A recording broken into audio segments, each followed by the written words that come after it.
Barometer. Weeks ago it had leaves. Now it's got almost no leaves, just a few at the bottom. And that means we want to get sketching. We want to start laying out the basic bones of a sketch so that we can start to see how our new project's going to evolve, our new 90 ship.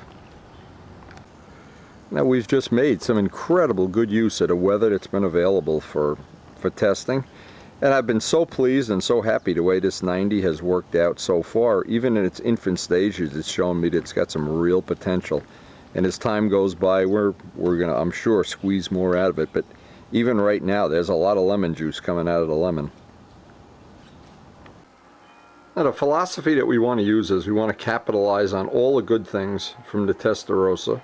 And we want to basically just modify some of the cosmetics, some of the moment arms. But we're going to use the Testarossa. Each year our ship evolves. And each year I think they do get a little bit better. But we need to make certain really critical modifications to use the 90. That is something to be said for starting with a fresh, in industry they say you start with a fresh piece of paper. But we don't really want to start with a fresh piece of paper. What we're trying to do is get all the good qualities of all the planes we've ever built and then modify it for the weight and the where the 90 needs to sit relative to the CG, both vertical and horizontal, so that when we start getting these key pieces in position, there's no cosmetic parts of this. This is all things that are mechanical, and these are the things that need to be in this position for the plane to balance properly. Then around it, and we'll be working on that infinitely, of course, massaging the, and you saw how many hours lesson I spent on, and John Cafaro on pretty much on the cosmetic part of it. But we need to get what I call the nuts and bolts in the right spot, and that's what we're going to try to do today. But the best thing is you always start with a fresh cup of coffee. A fresh cup of Javalia coffee always gets me in the mood for getting a pen, a pencil, a ruler. Let's start. This is going to be our preliminary sketch for next year's 90 ship. Now you might remember this drawing from last year, and a lot of work went into this. An awful lot of massaging, a lot of the curves.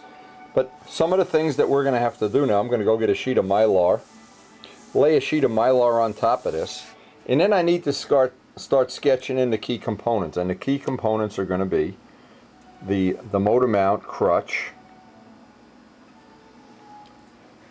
pretty much we're not going to modify the wing at all. It's going to be the same wing we used last year. We're going to make the tail moment hopefully a little bit further back, longer, nose shorter. So in essence what we're really going to be doing is moving the wing forward and down a quarter of an inch, forward an inch. And then we're going to stand back and take a look at that, and then start looking at what some of the other choices are going to be and what some of the cosmetics features would be. So the first step is to get a piece of Mylar on top of our drawing, and you can just about see through what we want to sketch in now. Some of the things that really can't change. And I know Gerald Champ is looking to build a 90 ship. I'm sure he's not the only one. Rich Jacobone is too. So some of these layout things are going to be significant, and maybe they'll be useful to other people. And so the first thing that I always sketch in, because it's pretty much the most significant line on the whole plane, is the thrust line, which will be the top of the motor mounts. This will be the fuselage top line, for lack of a better word, where the top block would rest.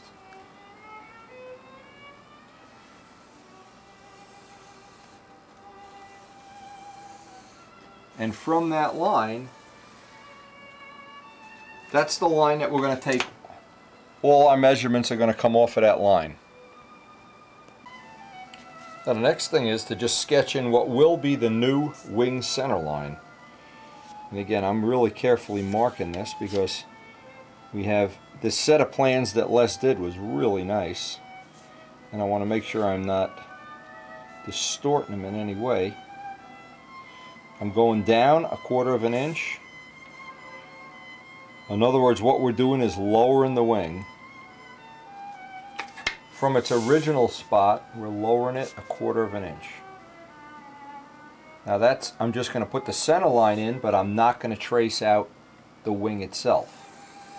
And I'll carry that line forward because we're actually going to move that. But I need to know, for our purposes right now, the next thing on this is going to be, now this is one of those decisions we haven't really made yet. We have a choice of using 3/8 by 5/8 mounts.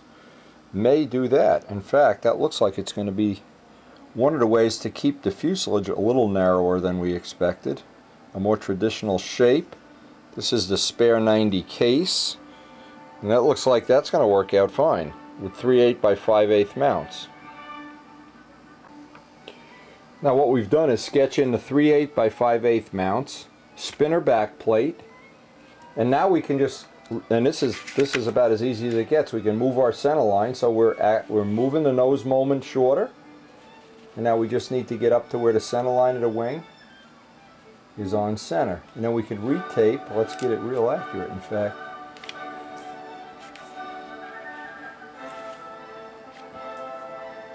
And of course all these things are guesstimates, but sometimes I'm lucky and I get a good guess. And then sometimes I don't. Okay, so we're going to trace the wing in now. So what I'll do now is just take a couple pieces of tape for now. Just kind of tack glue this in place with some tape and roughly just sketch in, and it can be the roughest of sketches. For right now, this doesn't have to be real fancy. And when we cut this in the fuselage, of course, we'll cut it plenty undersize. And I think we already have a template made for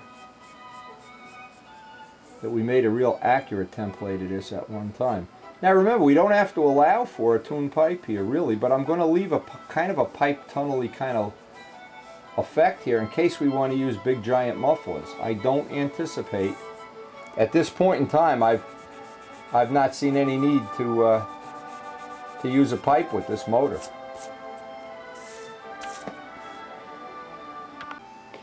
There's probably some other real, real scientific way of doing this, but this works for me, and it's worked over the years. All of the cardinals, each one has been updated, so if you go to some of the older ones, you notice, wow, they're similar, but they're not exactly the same. Now we know Midgley's changed the mold in this a little bit. I don't know if he's going to have, well, we're not going to know. And this wing cutout, of course, is going to be when we actually make the wood fuselage sides, this will be a whole different animal. Now, what this shows me right now is, and this is really going to be nice, we're going to have plenty of meat on top of this. In other words, the wing is lowered. In the Testarossa, the fuselage got real flimsy up here. It got to be a problem because we only had, less than 1/4 of an inch. So, until we attach the top block. So now this gives me a whole different look of how the front of the plane is going to look. But the reason we're doing it is because notice how much of this motor sits below the center of gravity. There's an awful lot of fins and things sitting above the center of gravity here. Now the next thing I want to do is I want to make a complete mock-up of our spinner. Now this is kind of a crude way to do it, but because we're not making a detailed drawing, and I could always go over and take it off one of the other drawings, but I don't have this spinner. This is our dedicated carbon fiber spinner. So what I'm going to do is put a fold in the paper. No secret how to do this, that's for sure. Pick it up at its maximum diameter. Pick it up at its maximum length.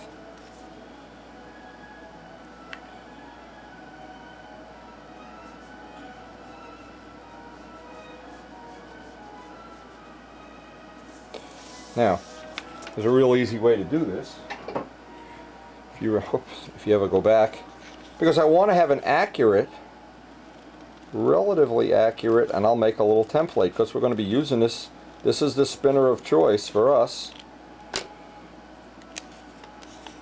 That's pretty much the shape. Well, you could fine-tune it. It doesn't really matter. Even if you want to change it, you can do this over and over again. All you need to do is see if the spinner fits in there from its side view. And it looks like, we've got it, we need to make it a little bit pointier in the front, just a little bit pointier. So you just take the original, and if you want to use drafting tools and the such, well, that's easy too, but you can infinitely do this until you have the look of that spinner. Now that looks pretty good. Once you think you have it, go back to the fold, lay the part that now should have the real shape on it, trace it out,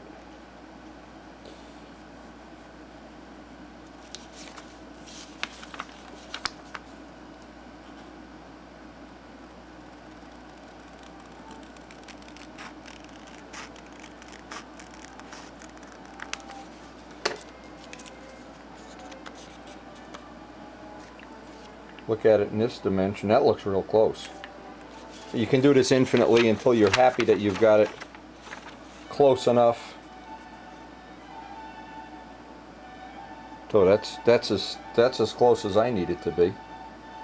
Okay, so now we have what's going to be our pattern. This is the fat one.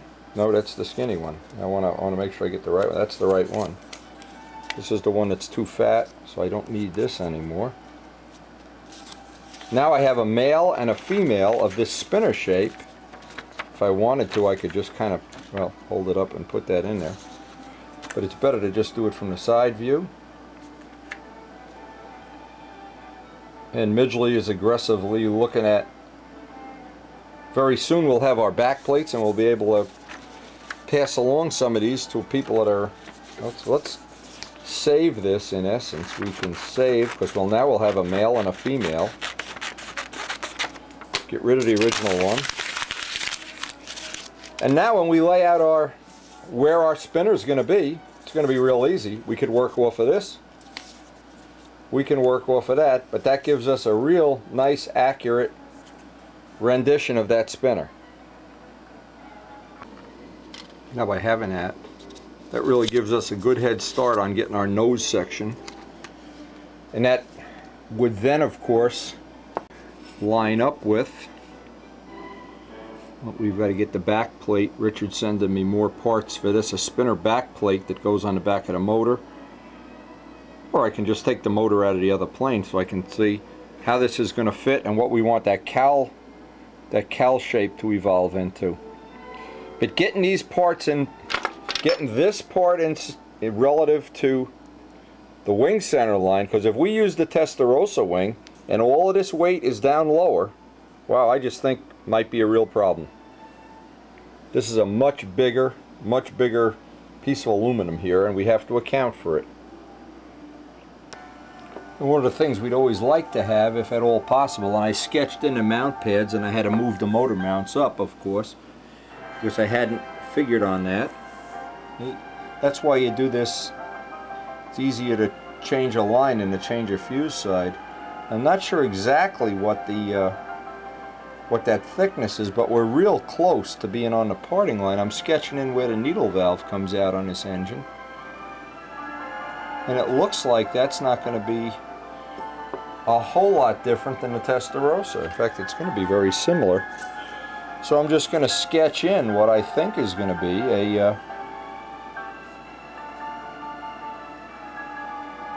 a cowl parting line. Let's just see if that's going to be right to the back.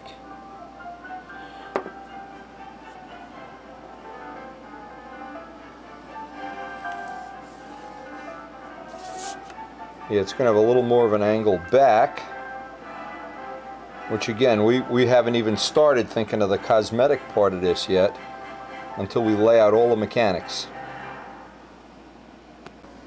And there's probably a lot of other good ways to do this, but I've always been, well, Les and I both have been comfortable doing this, and Les really doesn't have a lot of time to spend here because he's doing a major home renovation on one of his properties, so I'm just trying to get as much of this done as I can and the mechanics, and then get him to just massage it, of course.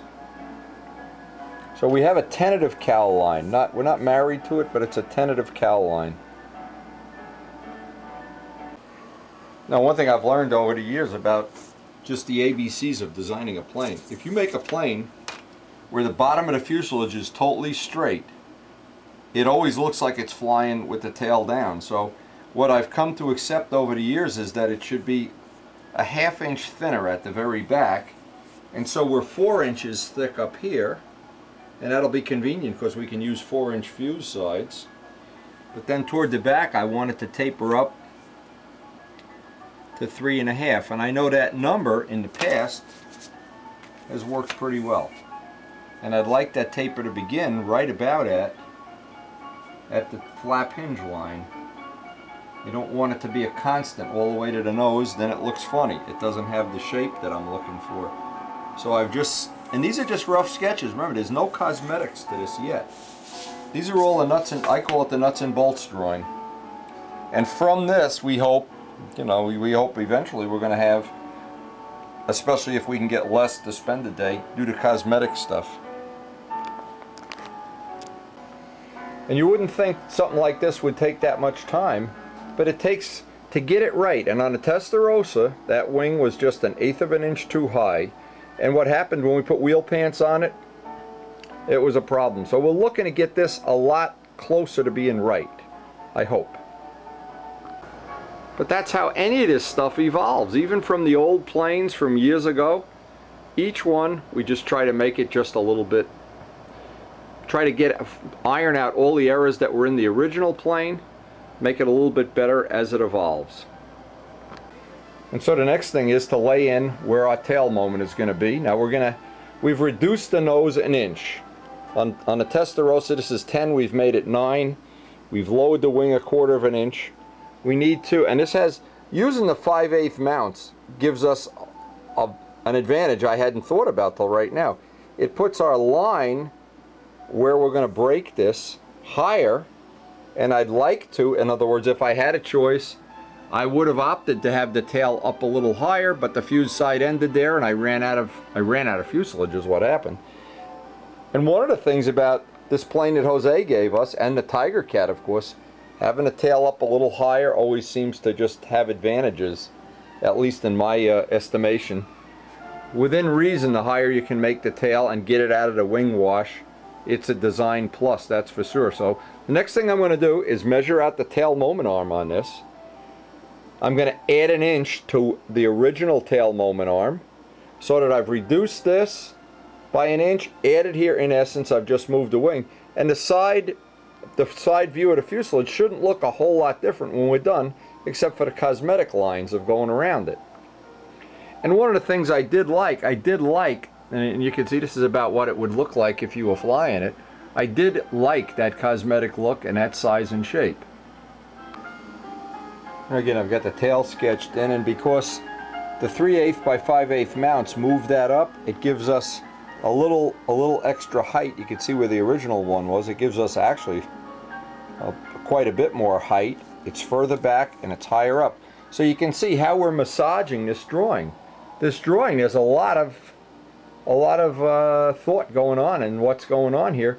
And this is stage 1. Then once I get this all laid out and I'm happy with it, then I'll lay another Mylar right over the top of this and make one without all the erasures and all the other stuff that goes on here. But this has given me a good start. Now I'm trying to improvise on using one of Les's techniques. I have this thing that you're supposed to be able to pick up curves with. It's not working for me the way I wanted it to. It's supposed to be able to make, maybe you could use this for wingtips or something, I'm not sure, but I wanted to get the flow from the spinner out to where the canopy is going to be. And I was looking at some, trying to improvise a way of doing it. See, what I need is another set of hands, and that's not going to happen obviously. So what I have to do is kind of make this up as I go along. Let's see if I can move this down here maybe. That seems to be okay. And just take and put a light sketch line in there.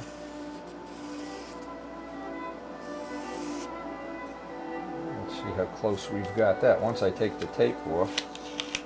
Now it's gonna, we know it's gonna get really thin up in the front, and I'm gonna be looking at the way I want to deal with that is I want to come up with some And I'm hoping John Cafaro can even come up with some kind of a nose scoop or something up here that'll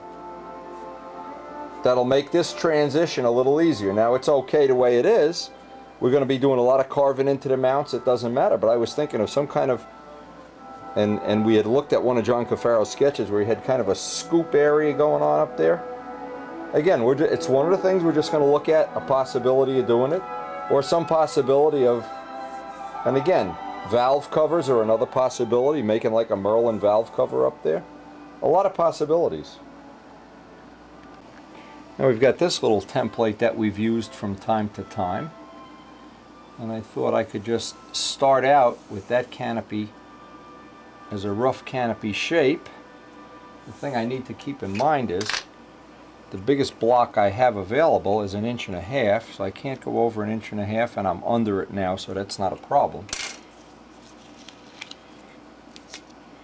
And now I want to carry this back, but again, this is one of the things, if you carry it straight back, it kind of just, it's got to taper a little bit to the back, so I'm going to taper it just a tad. And I just, for cosmetic purposes, roughed in where 1.5 inches block would be, a canopy similar to the Testarossa, but not exactly the same, and a 1/4 inch droop to that top. Because I know if I make a straight line, it's going to look like it's flying crooked. There needs to be a little bit of taper in that top. And a 1/2 inch on the bottom, a 1/4 on the top seems to be a good generic number for doing up a new design. Now keep in mind, all of these things are going to be changed. This is just a rough concept just to get the parts we need that are important in place. And this is going to be our starting point.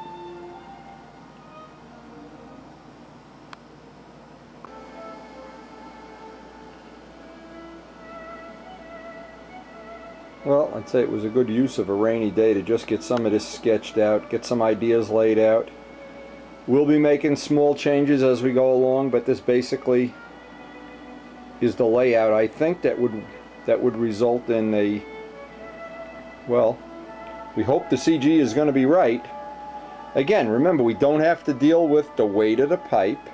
That's one thing in our favor. And we don't have to deal with that weight back here, which is below the CG. And we're really not going to know. I mean, it's just kidding around thinking we're going to know. Because what I've done is take Jose Modesto's plane and get an idea of where it balances.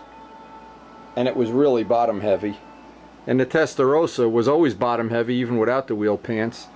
So I hope I've made an accurate guess on moving that wing, but even if I haven't, well, it's one thing I can change as we go along and as this evolves. But this is our original, the original concept drawing for the 90 ship.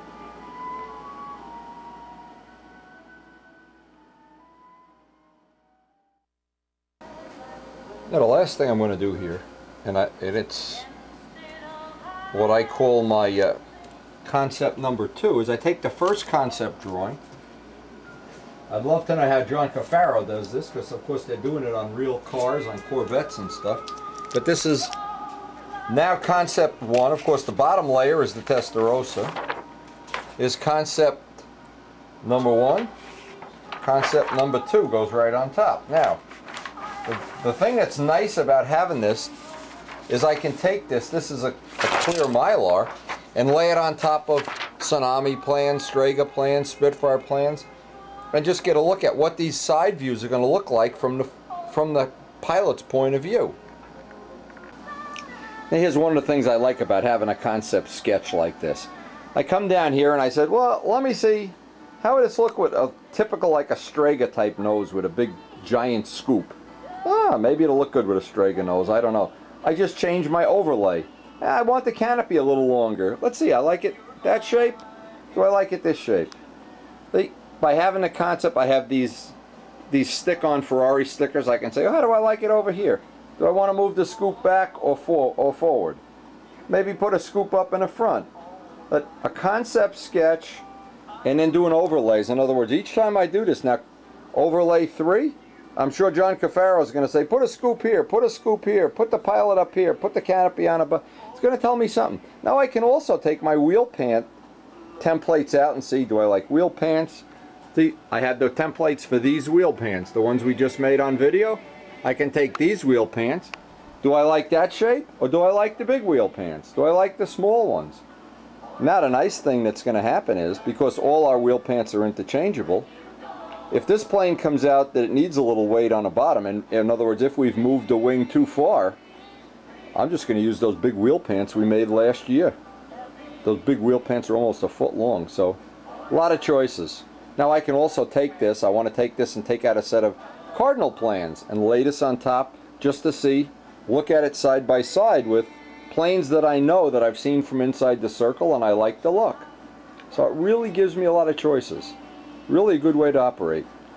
And I've hoped, you know, that as this design evolves and as we maneuver things and add scoops and take things away, you know, that it just gives you a good way that you can do it when you go on to do this kind of a thing.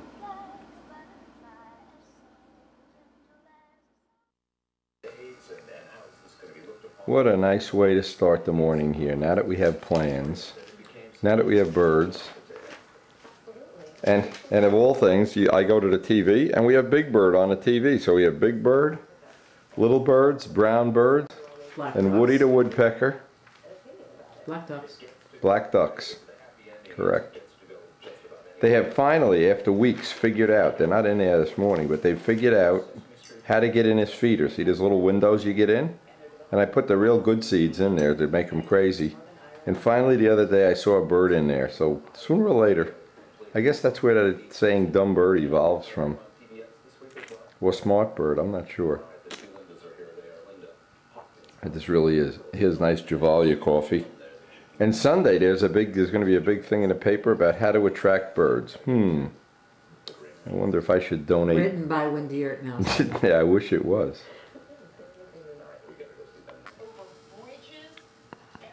Woody the woodpecker. Woody, you got a lot of company this morning. We got to go to work.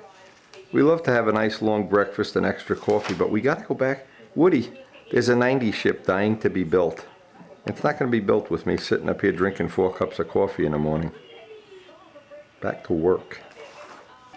I want to start the actual machining and making of the crutch. Now, typically in the past, and you could do this a lot of different ways, but I'm just going to want to go through this real quick. Some of the things that really didn't work. In the very beginning, this would be a typical motor mount crutch. On a Vico Chief, let's say, there'd be an 1/8 inch plywood former, an 1/8 inch plywood former here. And that was what was formerly called a crutch. Now over the years, several things would happen to a crutch in the old days. First off, the motor would start to sink in from tightening the bolts. In the old Fox 35, you'd leave the impression, and then what would happen, the motor would start sinking in this way, or it would cant off to the side. The spinner would rub on a nose ring. So what had happened is, over the years, and this is Big Jim Greenaway's technology, by the way, this is the stuff we basically learned from him, and it worked to perfection. Rather than making a crutch, and this is on the Pattern Master plans, among other planes, and I think all of my planes, because this is technology that works well. We always put aluminum, 1/8 inch aluminum, under the motor, between the motor and the motor mounts, and what it does, it spreads the load out and keeps the integrity of the plane, so that as years go by, the motor doesn't start to sink down, up, over, one bolt gets tight, and as you're tightening the bolts, it doesn't put a stress on the crankcase. So these are motor mount pads, and when we actually started our business in the 80s, one of the first products we made was motor mount pads. Now, what would happen with Big Jim is, because the tank had to slide in and out on modern designs, you didn't have this former. This is the former that you don't have on modern designs, because you don't glue the tank in. Years ago, you would have a Vico tank and bury it with glue. The tank would be part of the former. Well, now with removable tanks, you still have a former either at the end or somewhere. But then Jim's idea was to put cross grain 1/2 inch wood, if it was 1/2 inch mounts, but with the grain going crosswise. Now that works fine, no problem at all. And in the days of Super Tiger 60s, where you had to deal with a lot of vibration, that was a way of getting rid of the vibration. Now, the upgrade for that has been is I've used what I call hollow mounts. I take a table saw, and if you look at the cross section, and it's on several of the planes, they're C-section. And I take this material out with a saw blade. And one of two things, I would put this against the doubler, or if you had the doubler here and you wanted to get more glue area one way or another. But either way, they never broke. And then I would, well, you can figure where the other one would be. So what would happen is you wind up with a hollow crutch when you're done. And this would be cross grain wood. This is cross grain. The center would be hollow. Now, because this motor is silky smooth, I think we're going to be able to get away with that. We're also going to, of course, use aluminum pads. And one of the things that I found as years have gone by, things that didn't work, things that worked less good. Now, a lot of planes that I had over the years that had problems with vibration and fuel foaming, years ago this was one of the things everybody used to do, and nobody really singled out. I'm trying to sketch in the motor here. They would, right behind the motor, start drilling holes in the motor mounts to lighten them up. And boy, this right here is a stress riser. And typically a lot of those planes had vibration problems. Ultimately, a little crack develops, oil gets in there, and you have a vibration problem. So this is one thing I would recommend unless you're inclined to do so. I don't like drilling holes in the mounts, because where the first hole is the stress riser. If you're going to taper mounts, a better way, or just another way to do it, and we're looking from the top, this seems to work better, but it's a lot more complex filling this in with 1/2-inch wood. You've got to fit a lot of hand fit parts. And when I've done a crutch this way and a crutch that's basically 2 C-sections, the one that's 2 C-sections is usually a little bit lighter and a little bit stronger. So what we want to do is, the first thing we have to do is take, and we're going to try to do this with 3/8 by 5/8 mounts, we need to run it on a table saw and take out this material. Now when we do, where it ends, and let's picture where this is going to be from the side view, it's not going to end like this. It's not going to end. Right there would be a stress riser. What's going to happen is where it ends, there's going to be a very gradual taper because of the shape of the blade. It's a very large diameter blade. So we don't get a concentrated stress riser right at that point. Now, even if we did, and we've seen this on Jose's plane where the motor mount system is really oil-soaked, old, and butchered up, and there's not a lot of it left, and we got 440 bolts. All of that together hasn't given me a problem. But on a new plane, I want to absolutely guarantee that we're not going to have any problems. So I'm going to use 632 bolts. Again, this is a 90.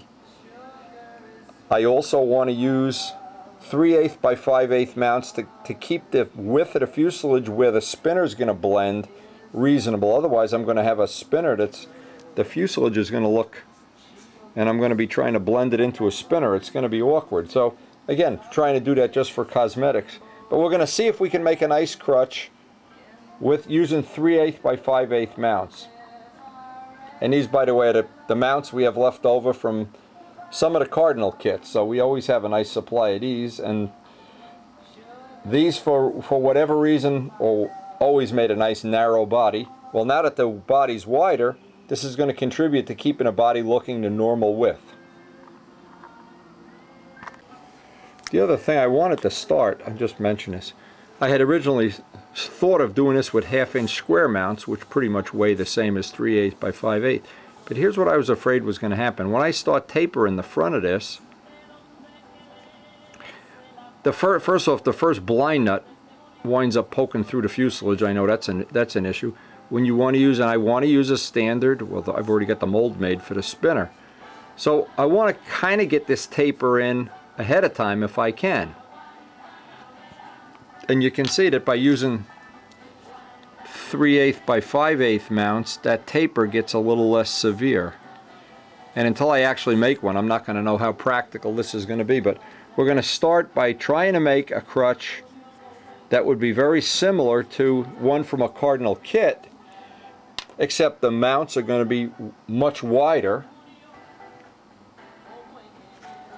because the 90 case, again, this is a 1/4 inch wider than it would otherwise be.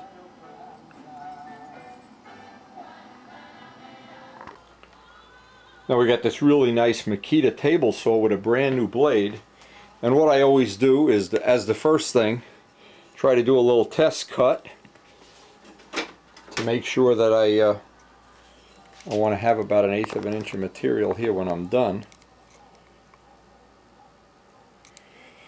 I'll just do a groove. Now remember, it's not going to end at a 90-degree angle, and I've also done these with ball end mills and all kinds of other things, but a saw with a really nice sharp blade, and of course this blade is a brand new carbide blade, so boy, this looks like it's going to be a really good saw.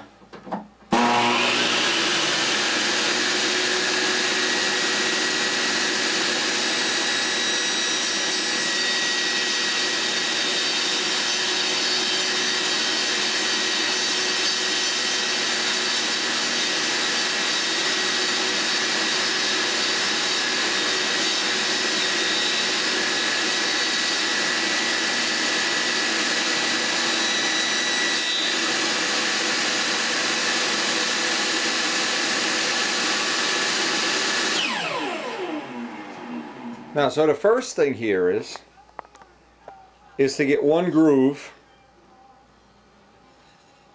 and then we'll move the rip fence over, get another groove and another groove. And I've marked where I want this to end, and now I'm going to make a mark right on the saw of where I want it to end, so these will all come exactly to the same spot. In fact, I put a piece of blue tape out on the saw where I want this to ultimately end. And of course you can vary the depth just by raising or lowering the blade a tiny bit. So we got the first cut on there. So I started by making 4 sets, and you might be thinking, well, they're match sets, and I color coded each one and color coded them the way the grain was going. Now next step will be to move the blade over 1/8 of an inch or so and make the next cut, and then the third or the fourth cut until we have the C-channel machined in there. Now the reason I'm making 4 is in the past when I've tried to do this, invariably some of them warp. Just like when you do molding, some of them don't come out good, and I didn't want to have to go back and reset the saw up 100 times to do this. And if they all come out okay, even better, but then when I'm done with this, I'm going to weight them, because inevitably some of these are 10-20% heavier than their sisters. So we'll, number one, look for nice straight ones, and then the lightest of the batch. You think the only wood that you have to weigh is balsa wood? I don't think so. Motor mounts get weighed too. Now I always do this whenever I'm going to work on a saw, because first of all, I'm not working on a legitimate table. That's the first problem here, is this saw is too big to put up on a vacuum bench. But the next thing is, I want to measure this off. I want to move the rip fence over and get some idea of how far.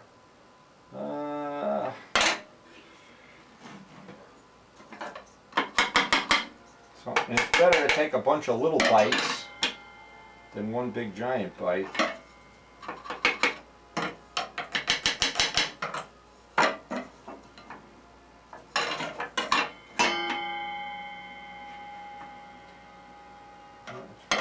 Too far. Let's go back.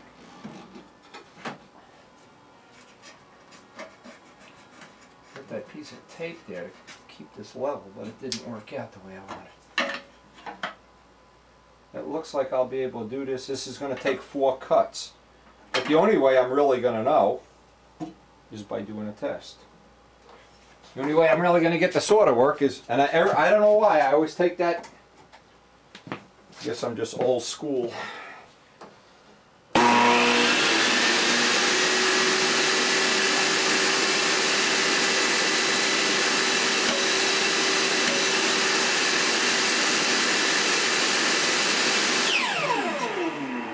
Now you can see I've gone a little bit too far. See, I've left a little rib in there. So now the trick is going to be, we're going to do it in 4 cuts anyway, but I need to take a little more material off. I feel like that guy in the Yankee Workshop. By the way, Elliot Scott provided us with this saw, and needless to say, we thank him for it, but they always take the plug out.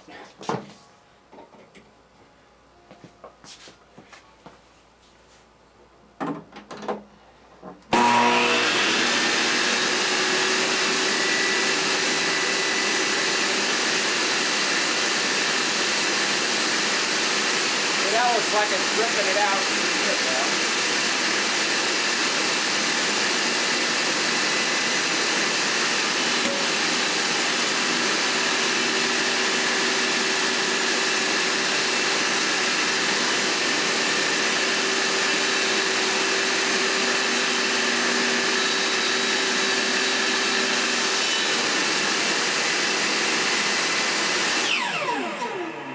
Now we'll go back through all the pieces for the 2nd cut, the 3rd cut, and the 4th cut, and obviously at the end of it we're going to have a C channel that's 125 thousandths around the whole perimeter, hopefully. Now after all the rough cutting, the rough sawing, a gram weighted each one, these are 36, but look what happens down at the other end. We got some 32, we got some 31.5. So that's 5 grams on each mount. That's 10 grams. It's almost a ½ ounce difference when you do a pair. So, and luckily the 2 lightest ones are a matched pair, which we had pre-coated. So what we have is we have 3 spare sets. They all stayed pretty straight, which amazes me. And now I need to hand finish that groove because there's always little saw marks and things in there. I want to hand finish that up. And that'll probably be all I get to do today, but we'll be ready for starting the crutch tomorrow or the next time we're going to work in the shop.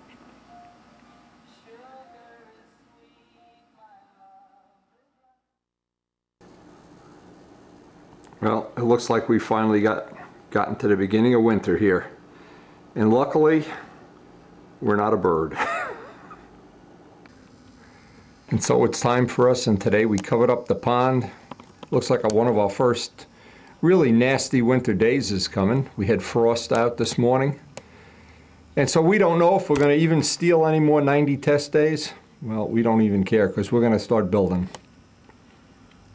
And as I always predict, it's that tree. It's that tree we watch as the leaves turn yellow. We know it's time to start ordering some balsa wood and get some parts ready. Get our plans made. Gerald Shamp's copying the plans up hopefully this week. Our rough sketches, and the tree has no leaves and we're ready to start building. Alright, so go make a crutch. You got the birds fed, they're all out there happy. You got your Halloween decorations. Go downstairs and make the crutch. Well, before I start any project, boy, we hate to see the winter come. In a lot of ways we hate to see it come, but in a lot of ways it's the best time of the year because I really am, I have a lot more fun building most of the time than we do at the flying field. When it's very iffy at the flying field, when you're building, you have complete control of everything. You can build anytime, day or night. You're not dependent on the weather. And the most important thing, you always have a nice hot cup of Javalia coffee. Javalia. This gets me started and I'm ready to work. Okay, now we have a rough idea of what the side view of this crutch is going to be, but we don't have the top view laid out yet. The reason we can't lay out the top view is we don't know, because of not having the crutch made, how wide the 90 is ultimately going to be. I know it's going to be wider than a traditional plane. There's a lot of little detail improvements we're going to be making. Now before I even start making up the crutch, one of the things I wanted to make is a little list. This is kind of a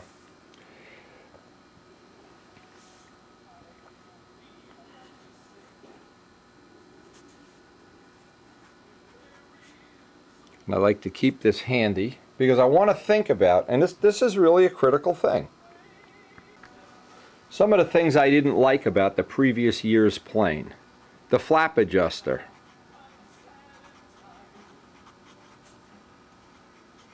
That's something we're going to change, eliminate, upgrade. But that's one of the things I want to upgrade, improve on this plane. So I always think of what are the do's and what are the don'ts. Well, one of the don'ts is, and again, this is something a lot of people don't even take into consideration. They just build a plane because that's what they want it to look like or whatever. And the downside of working that way, one of the things happens is you're always trimming flaps and moving things. If the vertical CG is right on the money, you have a lot less trim issues.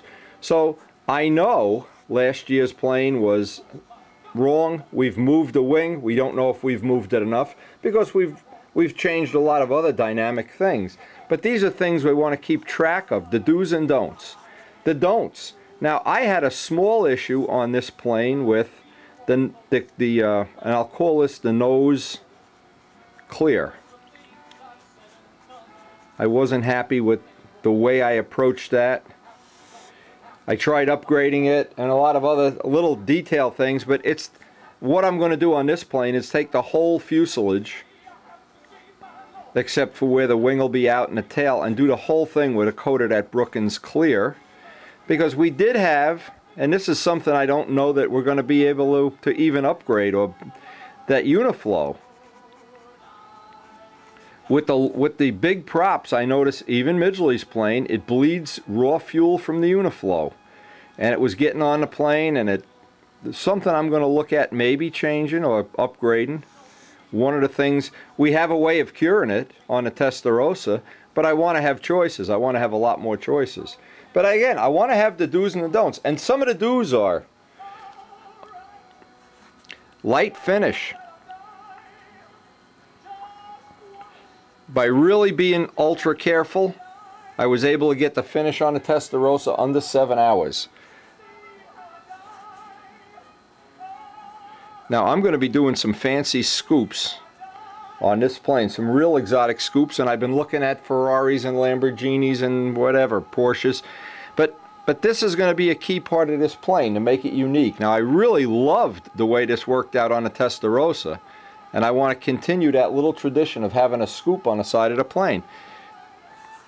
And I want to have, in conjunction with the vertical CG, I want to be able to have wheel pants right from the get-go. Now last year we ran out of time, we were doing a lot of other things, and the wheel pants, we didn't even get them finished, I don't think, till after the Nats, or just before the Nats, and then the vertical CG got even worse, and we built ourselves into a corner. Well, we're not going to do that this year. This is going to be part of the plane. So I always want to have a little list of do's and don'ts that I want to consider when I make next year's plane. Also, I want to reinforce, because I did have a crack in the flap where the horn, there was a little crack in the flap, if you remember. I had to patch that, and I noticed, well, Brett Buck had a similar issue. He had his horn come loose, I think, because of rain. But I'm going to try a much better way of reinforcing the edges of the flaps when we get to that point. That's going to be one of the upgrades I really want to make. So what I'm going to do is I'm going to have this list. I'm going to enter it into my little database. And what I want to do is, every time I think of something that I really either didn't like or needed an upgrade, I want to put it on my do's and don'ts list. So hopefully each plane, gets a little better than the one before. And in the case of, let's say this, if you just built, as Bob Lampione has, a beautiful plane, a little too heavy, maybe you need to cut back on some of the finish. If you don't have any unique features on last year's plane, it's too vanilla, think of some better aesthetics or a fancier paint job. And in our case, we really have to get this right. This vertical CG and the ability to put wheel pants and grass gear on, that was a frustrating part of the Testarossa, that we were always compromising that. Now another little detail improvement I want to make, and it's not a big, none of these things are big deals. These are little detail improvements. If you look at the blind nuts that are sold now, they have a much bigger surface and 4 prongs, and that's nice. That's a great idea, except for one thing. In here, where the threads are, these are very thin. And what I've seen other people that run 90s and run these big 4-strokes and stuff. Now I want you to look at the nut on this side. See how much more meat there is by the thread? Even though it's smaller, these are the old Dubro nuts. Now luckily Brian had a bunch of these, and several people sent me a few. I put a thing out on the internet, but notice I'm thinking now for a 60 or even for 76, these would be no problem at all. And probably, and in the case of 440s, I don't even consider, I have 440s holding in the 90 now, and I haven't broken any bolts, but I'm just trying to make this plane really bulletproof, and I think for a 90 it's appropriate to have 632 bolts. Now, I managed to get some of these, again, from Brian, but the reason I'm using them is twofold. Number two, when these stick on the mounts, and let me just get the mounts here, what's going to happen is, these mounts, we channeled these out the other day, I made some spares, this is going to get taken away, a lot of this material. And what's going to happen with this nut, see how it sticks out over the side of the mounts? Now these nuts are really made, I guess, for 1/2-inch mounts. But this one, less of it will stick out. And I don't want that when I have to grind that off. What I'm afraid of is as we taper this, because this plane is going to be highly tapered in the front, a lot of these mounts are going to be ground away. And then what I'm going to see is that blind nut sticking through, which I almost guarantee that is going to stick through, but this will minimize it just by having these. So what I'm suggesting is if you're going to do a 90 ship with 3/8 by 5/8 mounts, you'd want to use the older style blind nuts.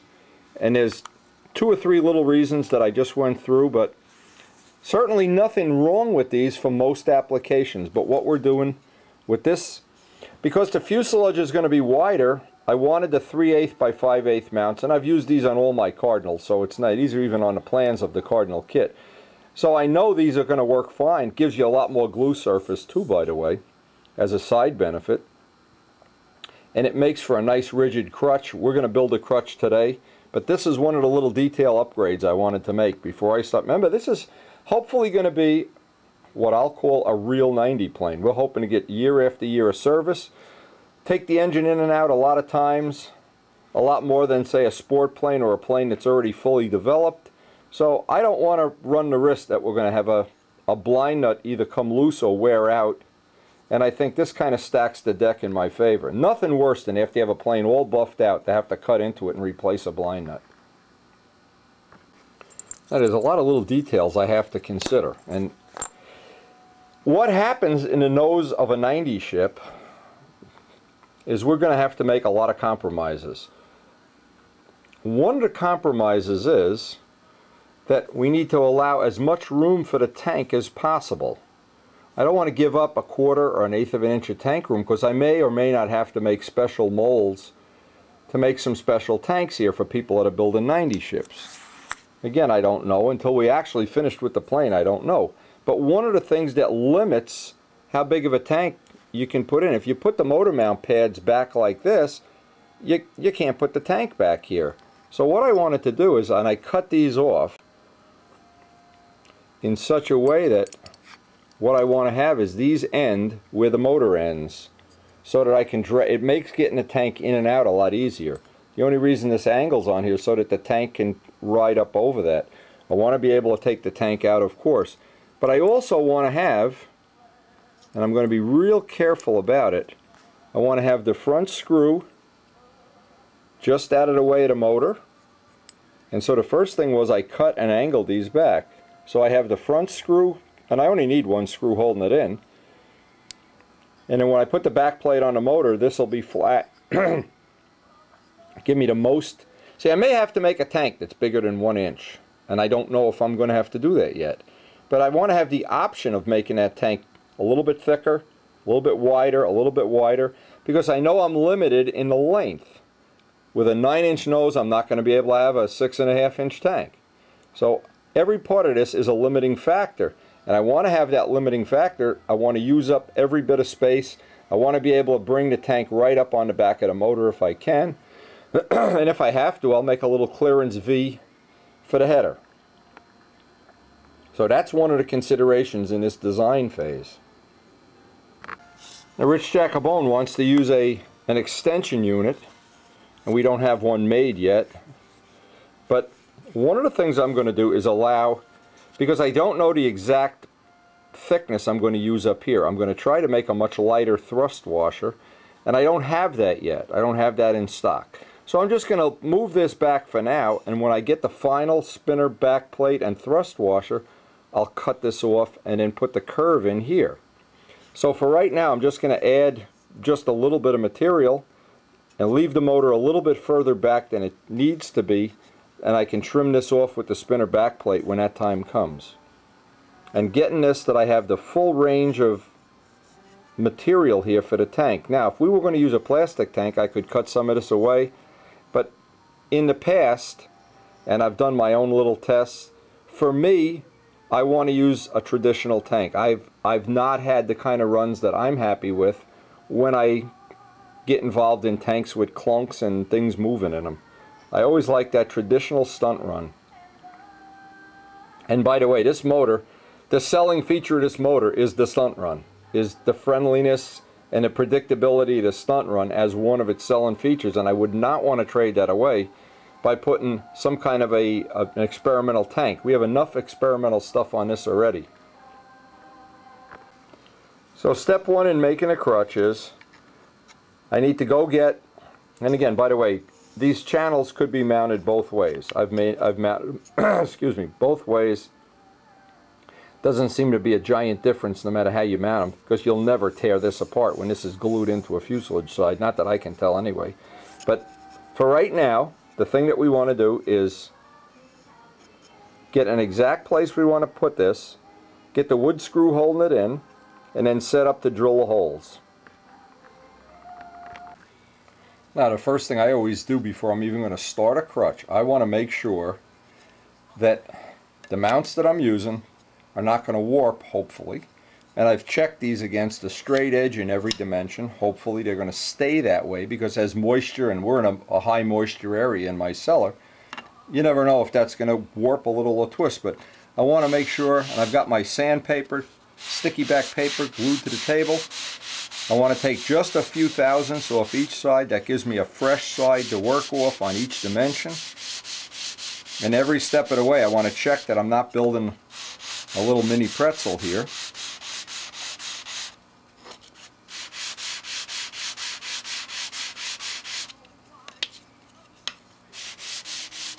And it's little detail steps that I've found, like those little blind nuts, that a lot of people build a plane, and the next year's plane has the same problem. They build a plane, it's too heavy, and next year they build another plane, it's too heavy. Well, I've done that, so I can speak from experience.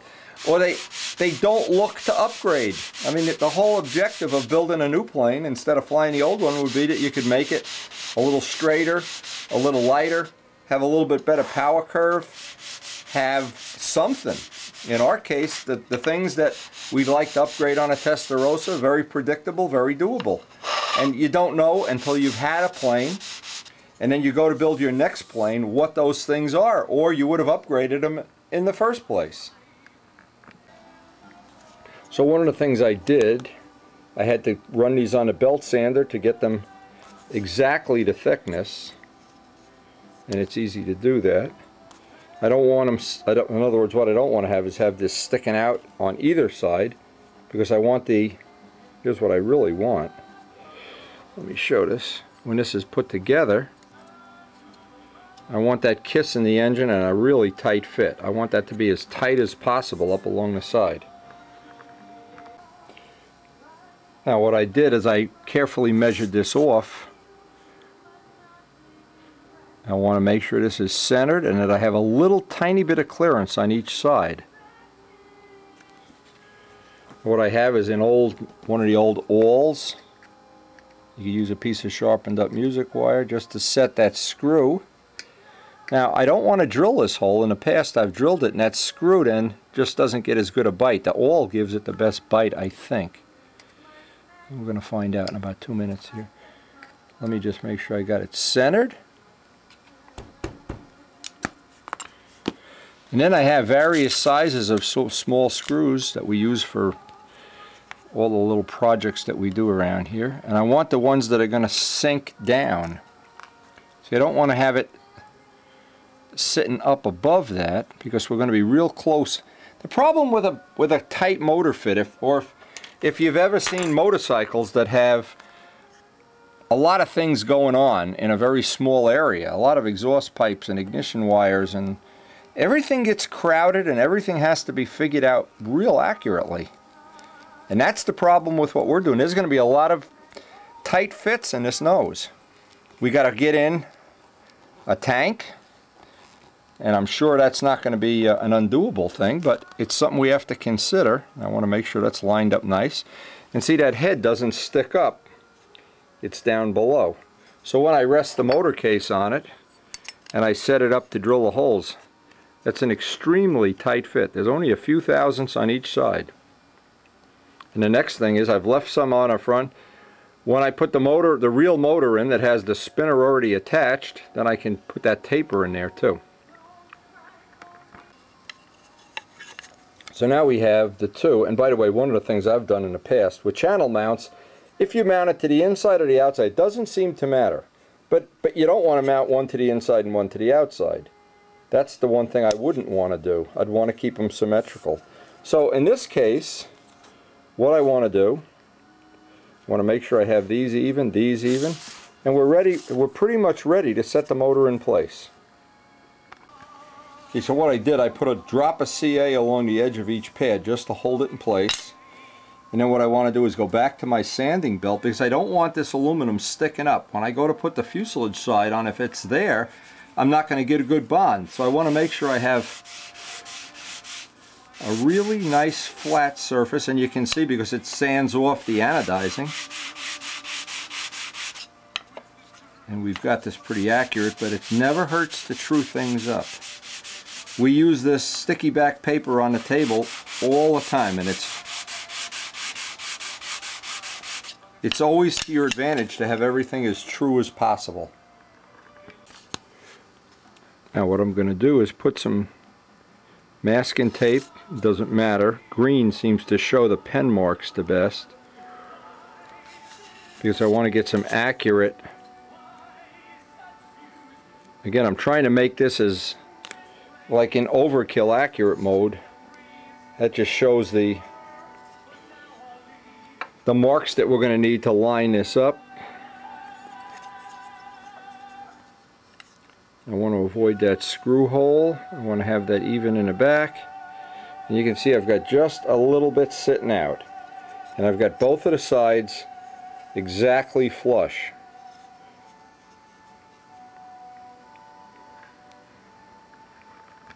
Now to spot those holes, a lot of ways, I want to use a piece of aluminum tubing, because it leaves a nice mark in the tape, relatively accurately anyway.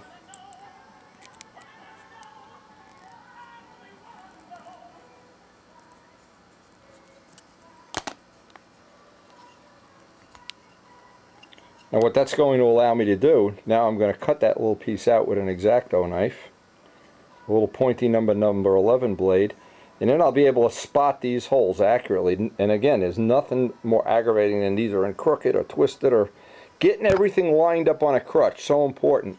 So when you go to drop the motor in, you drop the motor in. The motor actually acts as a former. When we build a crutch, this is our jig, this is our building jig. But if everything's not accurate, if you've done this with a hand drill, and these holes, by the way, what's nice about the 90, these holes wind up right in the middle. On some motors, the holes wind up right on the edge of the mounts, and you can imagine where that's going. But by being right in the middle, that's going to allow this to act like a giant former in the middle of the plane. Certainly to our advantage. Now the next step is going to be to accurately get these holes drilled. And this is where absolutely I have to have a drill press at least to get this as accurate as I want it. And I want to get a starter drill to spot these. And once I spot them, then I want to go back and look at, put the case over it and make sure I'm not off even a little bit. Now CJ, just starting those, they call it a do-all, but I call it a starter drill. And the objective of a starter drill is it doesn't wander around. Now if I look in there, I can hold this up against the case, see that I have a few thousandths of clearance here, which is what I want, and I can see those holes are pretty well lined up.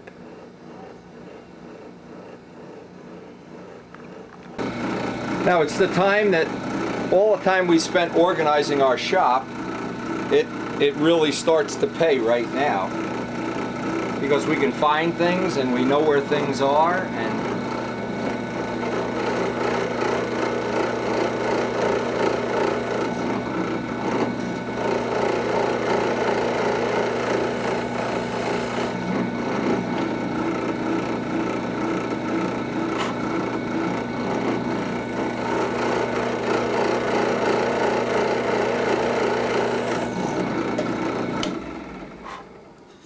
you can see with a starter drill, all I've done is, and it's pretty simple what it does, it's got these centered, and they're not, now when I drill it with the drill that I need for this diameter for 632 screws, what's going to happen is I'm going to use shoulder screws, so hopefully they'll be nice and solid in here. They won't be wandering around and flopping around and everything. So every step of this I'm trying to make this so that what, in essence, what I have, when I put that 90 in here, I just have a giant vise that's going to hold it in.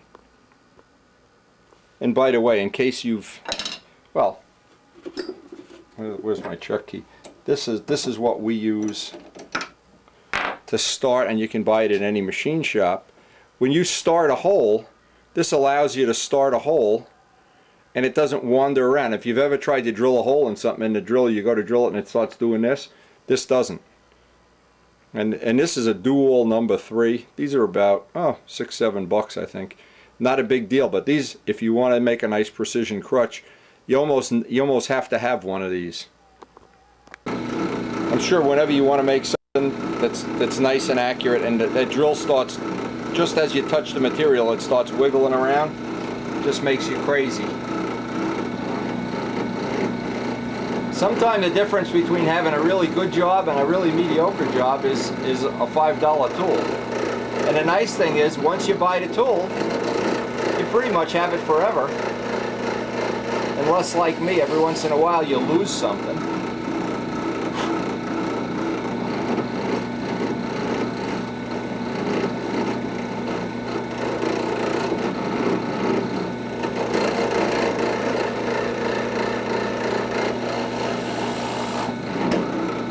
Now before we drill the holes for the screws, I'm going to go back to the motor, make sure these line up exactly the way I want, and then get the drill that's going to be a very nice crisp fit for the 632 shoulder bolts.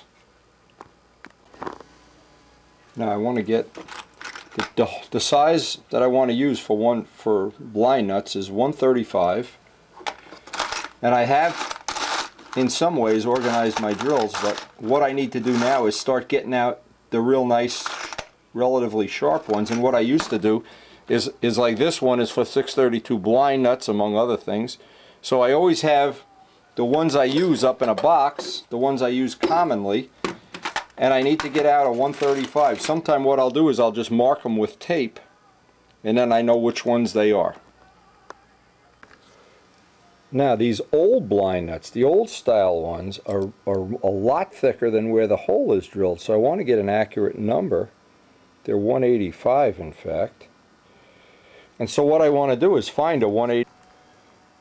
And what this allows me to do, I've taken the drill and put CA enough washers on, you can do it any other way, so that I don't countersink that hole any more than I need for the thickness of the blind nut. I don't want to remove more material than I have to. I don't want to make the holes bigger than I have to, but I do want to account for that. Now if I don't account for that, what happens, I tighten the blind nuts and almost guaranteed the mounts have some splitting and you lose strength.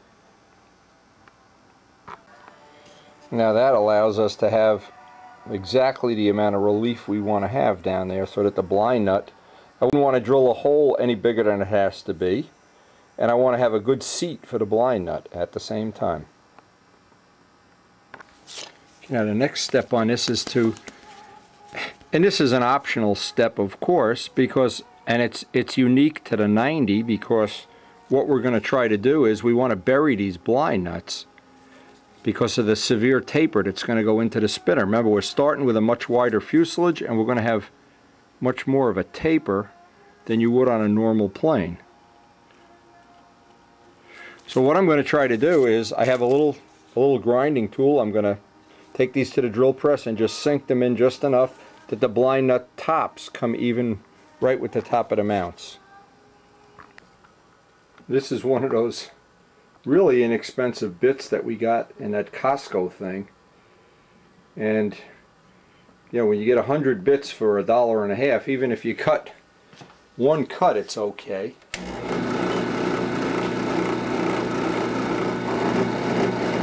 Again, the idea is to keep everything 90 degrees as much as possible.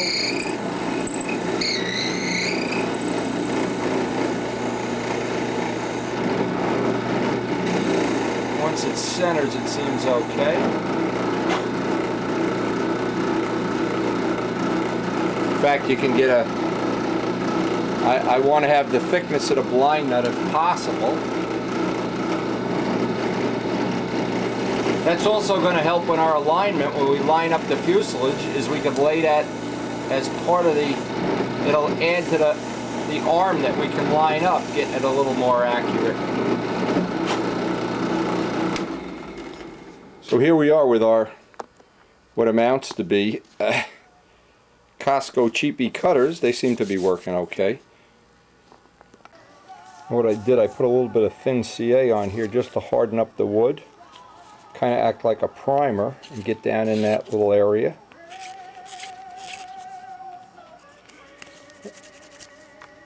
But now we should have some nicely recessed blind nuts.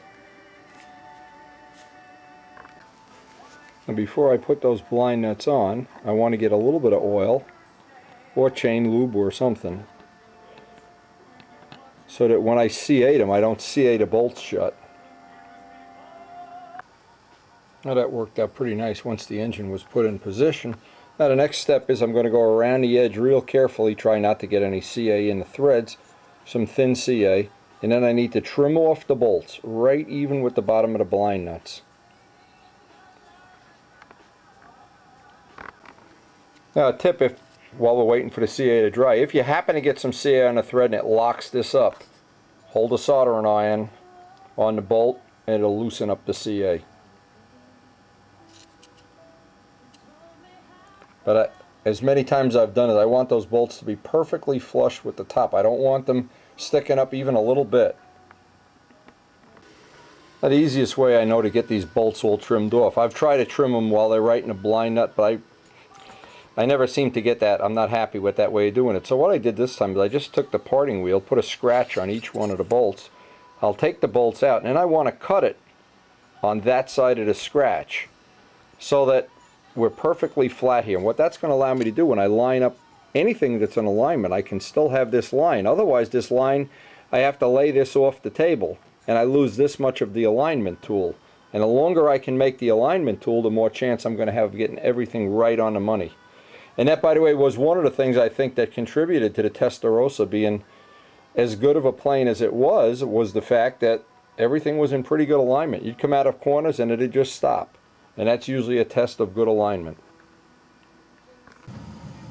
So now I have that scratch on there.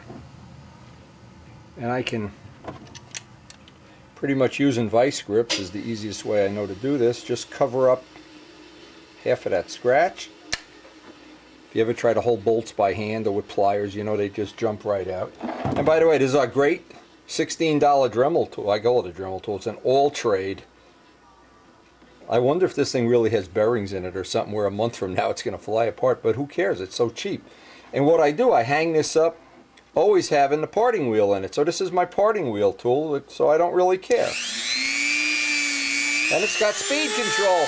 Hey, for $16, what do you want?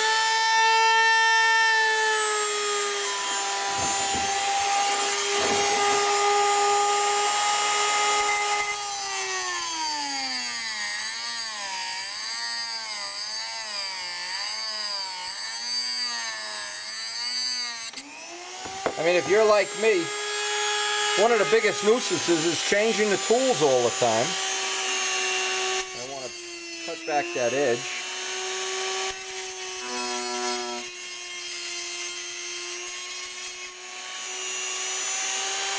before I put this back into the blind nut, I'll put a drop of oil on it, so I keep a little bit of oil on those blind nuts at all times, so none of the CA from working on a plane winds up sticking.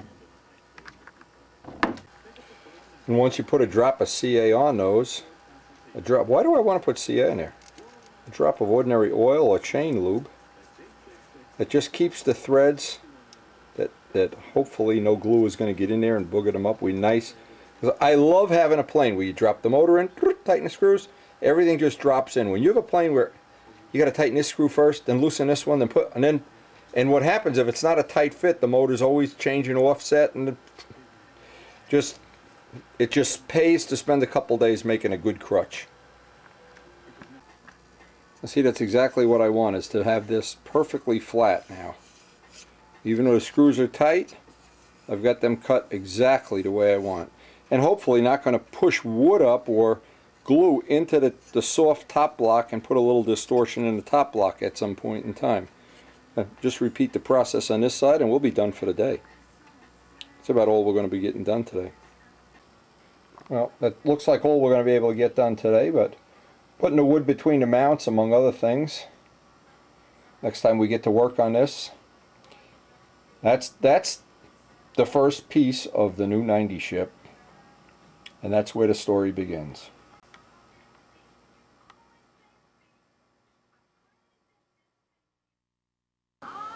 Now boy, in today's mail, it just doesn't get any better than this. Check this out from Jim Tishy. Just check this out.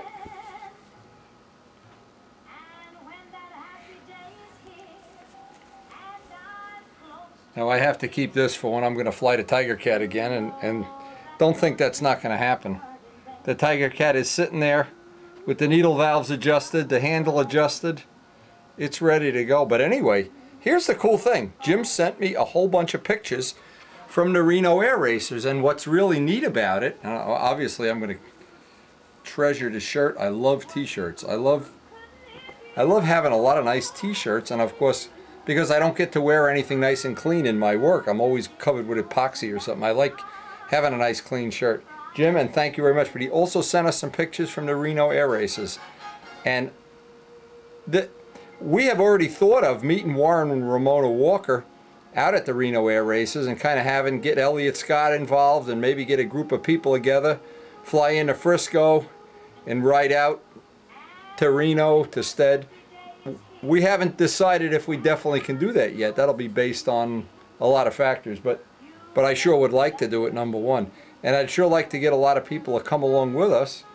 You never know who can make it and who can't. But anyway, that's one of our things. Let's look at these pictures from Jim before we start the day's work.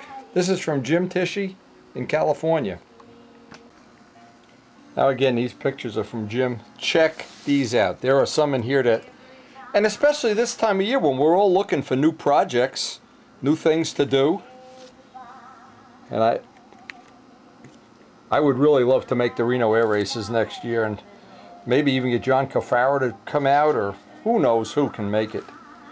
We're going to be going in 3 weeks to Washington with Kent and Shelley and a bunch of other people that may or may not be able to join us. They go red. And it's this time of year you're always looking for paint job ideas, number one. Or some new model, a new canopy shape. Something to make your blood boil. And you never have too many of these pictures and videos,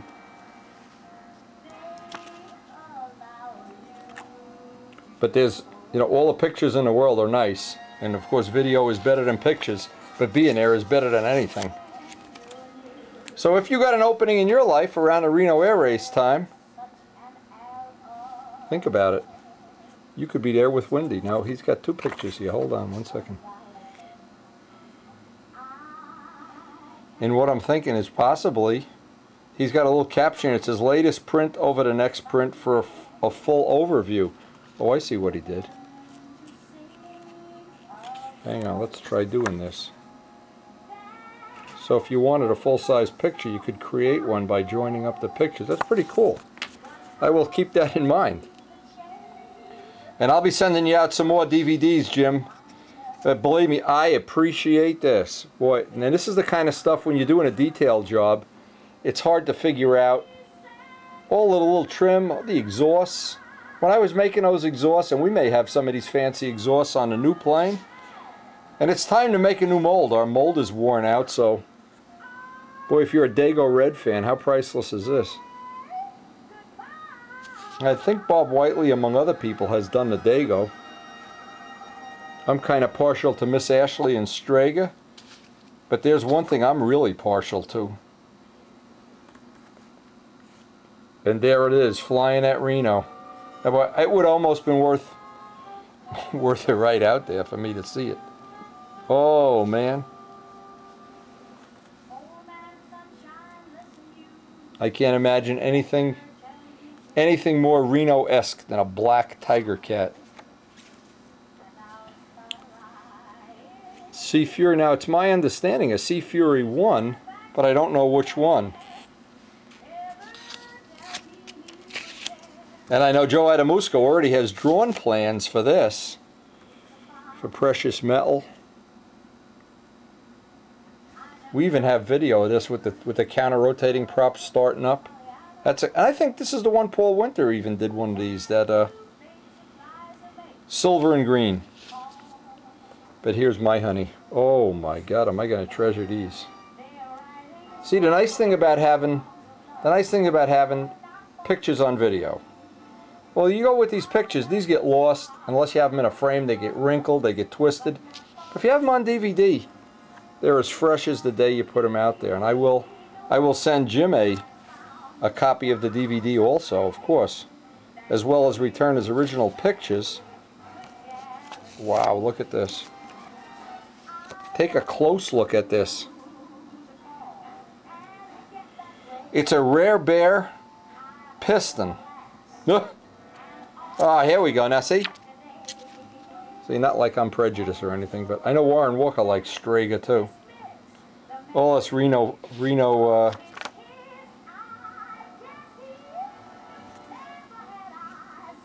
and Ken Tyser, of course, I think has 21 Stregas already. Now, how cool is this when you got the wings all folded up? And when we were doing the Tiger Cat, we had some, I think this is the one we had some pictures of. And we have since loaned that out to a friend that's building an RC Tiger Cat. Yeah, this is on the front strut. I remember that. Very cool.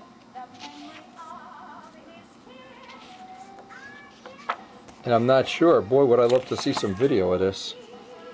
Again, if I go out to Reno, we'll put Skyfire back in business. Now, they don't make Skyfire videos anymore, and I'm not sure why. It kind of blows my mind that they don't, but if I go out, you'll have full video coverage, that's for sure. Maybe get Rich Oliver to come out with us too. With his cameras, we can shoot from 3 different cameras. Tiger Cats.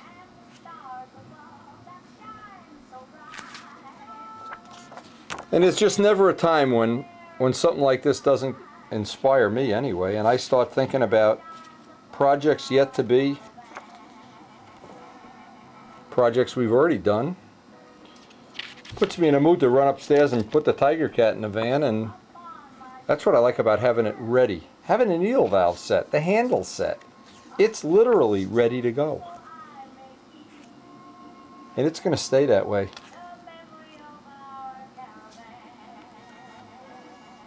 September Props Unlimited Racing Team.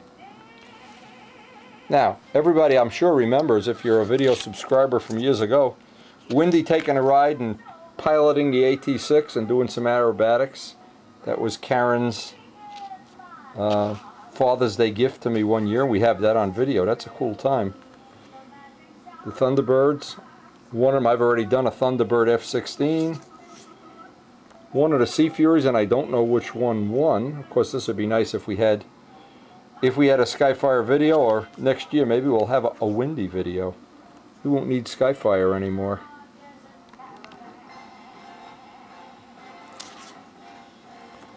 More Tiger Cat photos.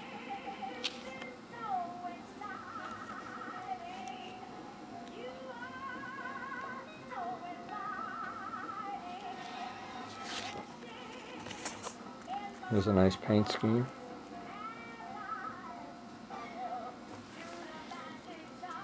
And here's the ones we always look for, the gold race. These are pictures from the gold race. Oh, can you imagine a lineup when they start these puppies up? Oh, here's the gold race winner, Mike Brown, Summer Fury. Now, the little caption, and Jim's got these little captions, he says, this is the winning Sea Fury.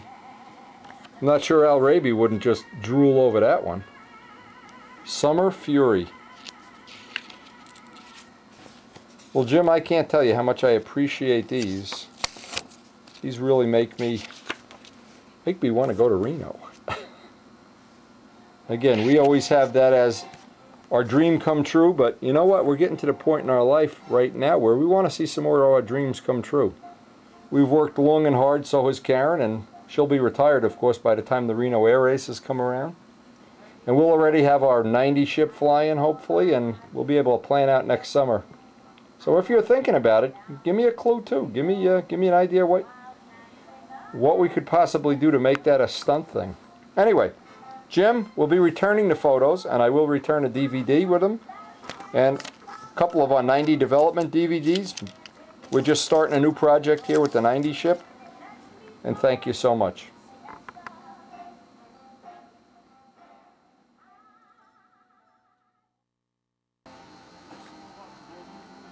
Okay, the next step on our crutches, we want to get some cross-grain wood between the mounts, but we're gonna do this similar to the way we did the Spitfires with a rib section. And so the first thing was to get some nice hard. This is not 4 to 6 pound wood. This is nice rock hard 1/8 inch wood. Cut it up so it fits between the mounts. Now this next step, once I get that wood tack glued in there, and it's just tacked for right now, I need to make sure I haven't built in any kind of a warp, and there's an easy way to check it. Now it may seem like overkill to be doing this with a mic instead of just eyeballing it, but for my purposes I want this to be as accurate as possible. And a lot of times if you're building this and you're not careful, you can build either a bow, a Coke bottle, something that's negative. Now there's a nice little trick to gluing this piece in and getting a nice flat surface. This is a really nice trick. I think Dave Midgley gets the credit for this trick. This is a sheet of Teflon. Just an ordinary, if you don't have Teflon, you could use saran wrap even. Okay, and what you do is you'll lay that piece down, put some weights or have somebody hold it right in place, and then just tack glue it in. Then it's easy to check if you've built any kind of a warp into it or not, because when you lay it down on a table, well, you get rid of the Teflon. Now it's as straight as an arrow now. Now I can put a permanent glue seam on this. But I don't want to put a permanent glue seam in and have to break the piece off because I've created a pretzel. So we've marked off where the 9 inches is. That's where the first former is going to be, and then this actually will become our tank box. Now what really is going to be a challenge here is to figure out, let's see, our tank box is much wider than it normally would be because the motor is wider. So we're probably almost guaranteed at this point, until we're done, what I'm going to do is kind of make up a block of balsa wood the size that the tank would be. So I can see that every step of the way I can get the tank in and out, before I actually make the tank.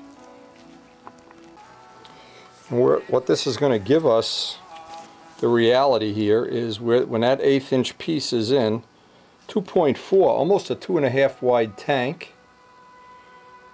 2.4, and I know I've got to allow for the screws, and I'll maybe allow another 1/8 of an inch, by 5 1/4, and that'll be way over. That'll be that'll be an ounce more than we need. But of course we're going to have to make tooling for a new tank, a new size tank. Or at that point in time we can decide we want to run the motor softer and not fill a tank. We've got a lot of choices here. And depending on if the plane comes out incredibly nose heavy, incredibly tail heavy. If it comes out real tail heavy, the first thing I'll do is make a bigger tank. I've divided this space up, and I'm just going to mark these with a pencil line.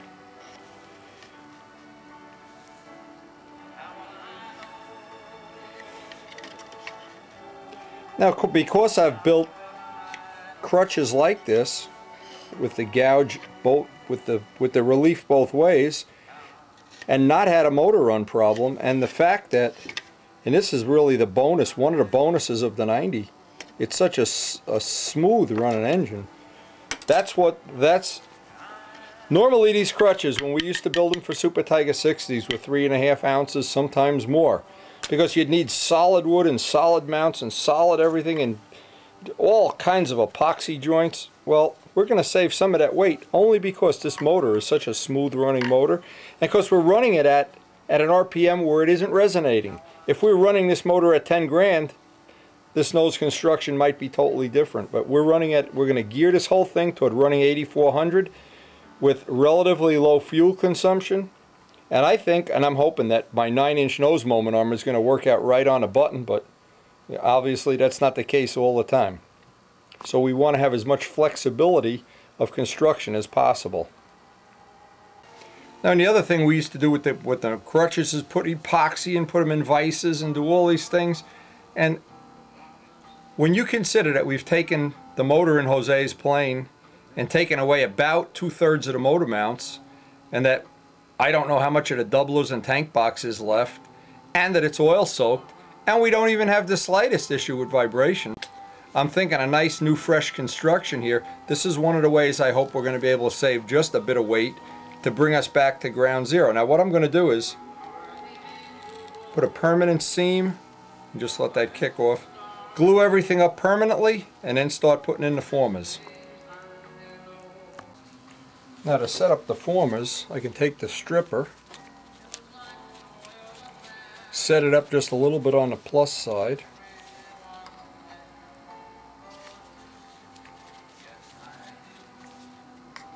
I know exactly where that piece is going to be, minus a tad. I want it sticking up just a little bit. Let's see, I have it, this is a relatively nice piece of wood, but it's nice and stiff, it's a sea grain. So I'll strip off a piece of this and use this to make my formers with.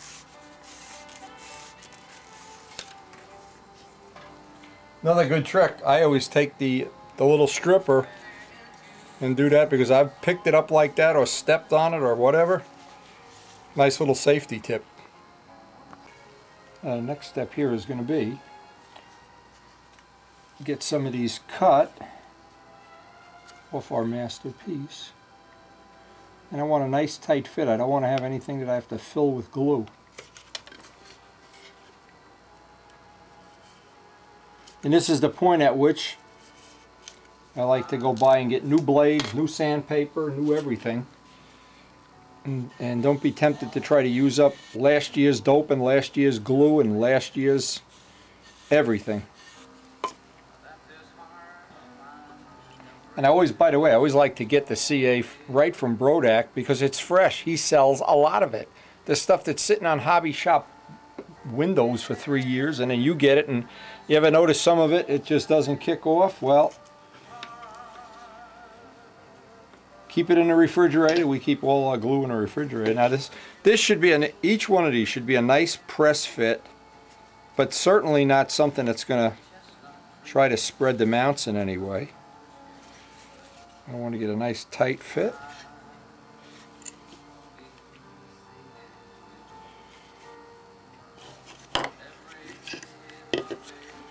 And it's a little more involved when you want tight fits.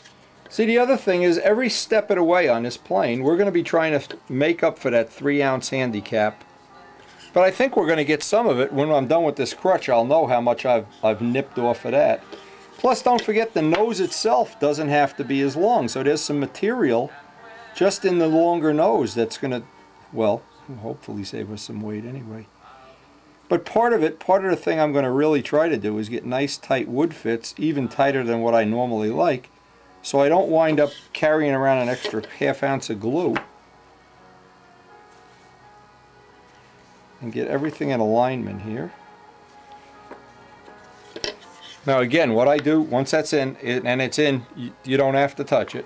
Then I like to tack everything, put a little bit of pressure on the mounts. and just a drop of CA. Put a little pressure on it. And then once I'm happy with everything, I'll go around and re-glue the whole thing like an egg crate. Now I purposely made it that it sits up just a bit off the crutch. And I have the bar that I normally would use just to dress it off. Now again, I've made crutches this way, and one of the critical things you need to know when you make this type of crutch is how big the tank shim is. Because what we're going to be doing is really gluing the tank shim in place, or most of it. And it's crazy to have solid wood in here and then have a tank, an 1/8 inch piece of light ply or something that weighs as much as that wood, just floating in there and going along for the ride. I'd like the tank shim, since I know roughly what it is, to be part of the structure. Now that's nice and flat, and now what I just need to do now is just fill in one by one by one, and every step of the way put it back on my, what is now the alignment jig here, the table. I got to go to where the Teflon is. And once you get it right, it usually doesn't move, but it never hurts to test. And once these things are filled in and we're happy that it's nice and straight, then I'll run the permanent glue seam on all of them before we go to the next step. Now, I would be hesitant to do this if I were running a Tiger 60, although some of the Tiger 60s, like the ones in the Spitfire, worked fine. But you're really in a lower risk category with an engine that isn't a shaker. When you have a smooth running engine, there's things you can do to make up for it. And hopefully in the overall thing, the overall weight of the plane is not going to be a whole lot different than if we had put a smaller motor in, or a Tiger 60. But it'll be a different weight. A lot more of it'll be in the power plant, less in the tank, less in some of the other things that you normally need to, if you have a plane that vibrates, you're limited in a lot of ways unless you want to live with having no motor on. But this is going to be well, any new plane like this really is an experiment. It really isn't, until we make the second one or the third one, it's all nonsense. But we're taking a real good guess, and really having Jose's plane, that has been critical to making this happen. That's been a critical thing to making this whole project happen. Okay, so we got that step up. All of these are perfectly flat. Now we're just going to figure out how we want to make the tank floor. Now we know the tank shim is going to be just a little bit higher than our pads, by maybe a 1/16 of an inch the most. So we want the material that we're going to put in here to be no more than, well, we want to allow ourselves a little bit of a shim, but roughly 1/8 of an inch or maybe a little bit more. Now before I go any further, I want to get all of these glue seams as solid as can be before I make up the tank floor. What I just let the glue run its normal course.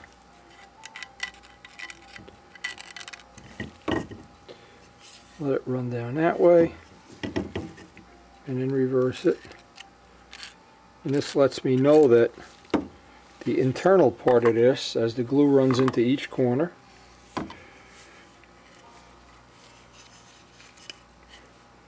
now the last thing, as he forgets his Q-tips, as he drops them down in the black hole in space. See, you don't think this stuff happens. You think we're rocket scientists now. Werner von Braun, we're not, that's for sure. Okay, so that gives me a solid, hopefully a solid internal joint. Now I'm going to make up, and I want the grain to be cross grain. I got some really, it must be 20 pound 1/8 inch balsa C grain that I'm going to make the floor going side to side. There's no strength going this way. All of the strength we need is going in this dimension. Got it. And boy, you know how you always you buy balsa wood from whomever, and what happens, you always get those parts that are 20 pound. Well, this must be 20 pound C grain, but it's still a lot lighter than anything else. But what's good about this, you could never make a shell out of this. It's really rigid. So one of the things that I do is I mark this off, and I can actually leave this piece on. I don't even need to worry about it. But I need to get slow CA for this. Let's see if I got any. I just ordered a bunch from Brodak, and these are in fact, let's just see. This looks like an old one. I'm going to go get a brand new one. See, and I'll save these for something like cosmetic stuff. These are from last year. Now, I took a brand new one for the light, but I didn't take one for the heavy. And what'll happen is this glue will, you know, it's still usable, and it's good for cosmetic. The reason I like to save these for cosmetic stuff, and I'll put these back in the refrigerator, is a good reason. When you're doing a cosmetic like sealing a surface, you want that extra little working time. But right now, we don't want any working time at all. I want that stuff to kick off in in 10 seconds or so. This makes Karen crazy. We have our soda and up in his downstairs refrigerator and some mayonnaise and stuff. Oh, but we happen to have is 25 bottles of Brodak CA. But now the trick is, these are the old ones, and I'll know they're the old ones just by looking at the top. Put these on the side, and when I'm going to do cosmetic work, these will be the ones of choice. But I want to get a brand new one. It's just foolish when you think of the time and money you put into a plane, and then not to have the best glue possible or the freshest. Remember, it's not. And another thing, keep the kicker. This is a Bob Brookins trick. Keep the kicker in the refrigerator. This is our 2-part kicker. We're hoping we're going to extend the lifespan. In fact, I even wrote on it, on the lid, store in fridge. And of course, don't ever come to my refrigerator at night looking for a glass of soda and pour in the kicker or whatever. Now I've got exactly on here where this is going to go.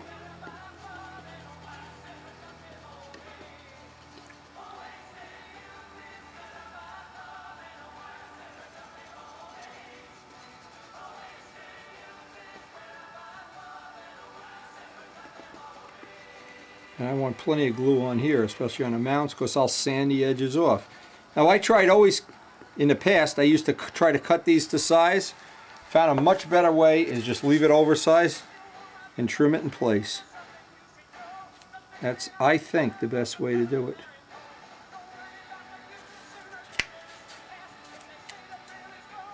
Now you can always tell how good CA is by how quick it kicks. And if you need kicker, for whatever reason, and so some is oozing out here already.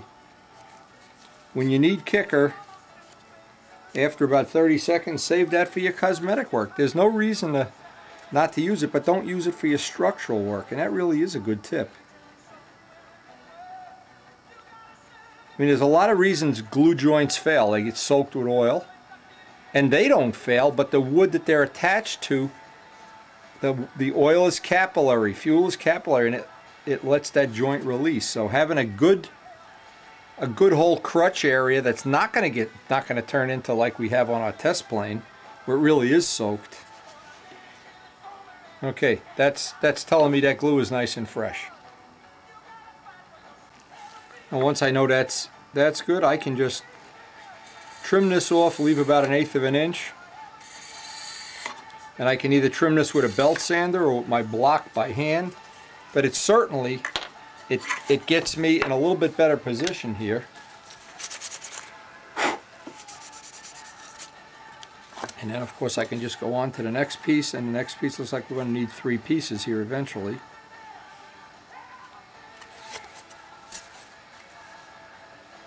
But making a good crutch and being able to save a little bit of weight and having it either just as strong or stronger, well, that's the best of all worlds. I'm not sure that's not the world everybody wants. And it wasn't like a 5-minute job to figure out how to do this. This is the kind of stuff I think about all night while I'm laying in bed and watching the Mets take a pounding and then the Giants take a beating, but in the end I have a good idea. Now this normally in the old days would have just been an 1/8 inch light ply tank shim that was going along for the ride and adding 10 to 12 grams of nose weight, and then once it got oil soaked it would add 15 grams of nose weight. Well, one of the things I found, and I'm going back to the Harold Price days of my own coming up the ladder kind of with building tips, is, and Harold used to say this all the time, he'd say, well, everybody in the world, even a monkey, if you give him enough kits and enough glue, eventually he'll figure out how to make a good ringmaster.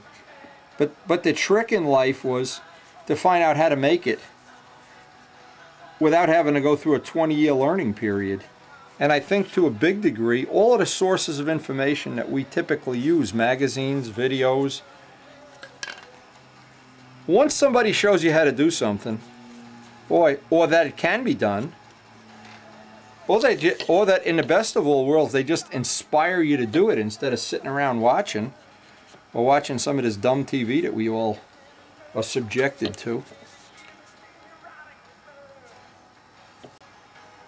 Okay, now once this kicks, all of this wood that's going to be on the outside, I just need to trim off, but I'm going to do it over on my sanding belt. I'm going to take off the majority of this with a razor, leave about a 1/16, and then true this right up.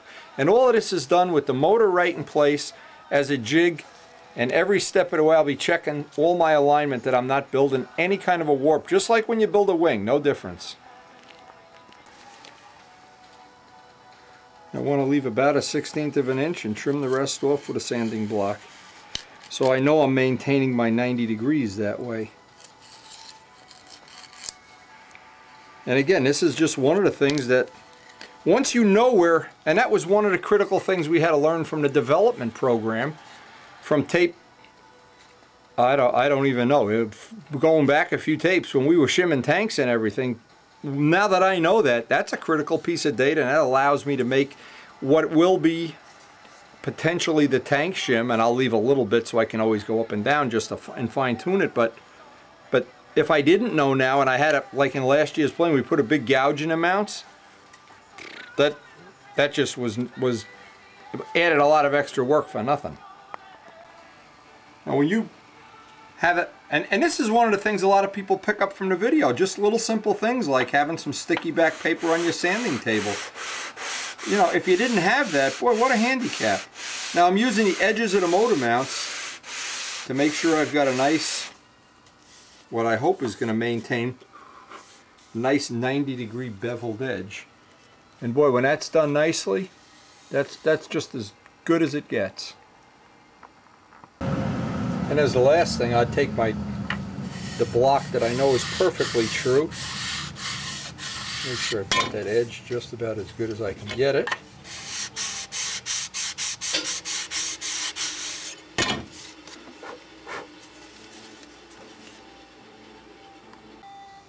Now what I have is some of this pre-cured carbon fiber, and this is some of the stuff Les bought years ago.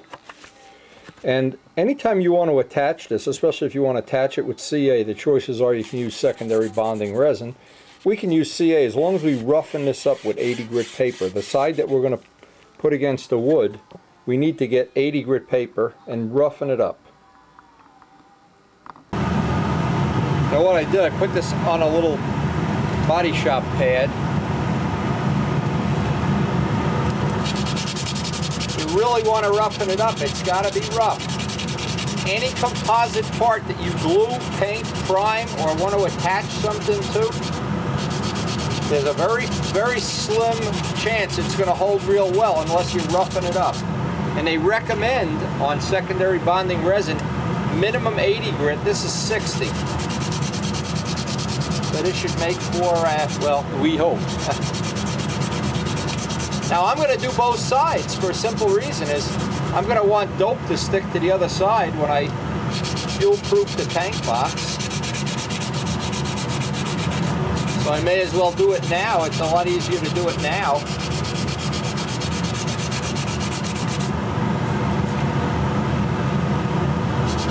Now because this is pre-cured and pre-preg, it's really a lot stronger than if we just laid in some carbon fiber and resin onto the wood. It's probably 2 to 3 times stronger. Again, because it's pre-preg, it's oven cured, this is already post-cured. We just have to make sure we get a good tooth.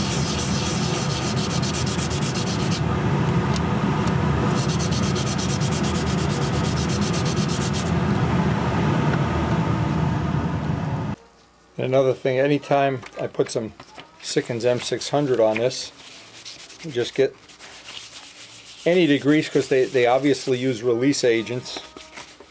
You don't want any release agent on there when you make the final bond. This worked out good in the Testarossa. We used some of this on the Testarossa, and it stood the test of time very well. Trying to get it really dry. Sand it well and M600 it. Okay, now what I did, I put a piece of this, again, this sheet Teflon on the table. And what I'm going to do, and that's to help get this to be a perfectly flat surface if possible.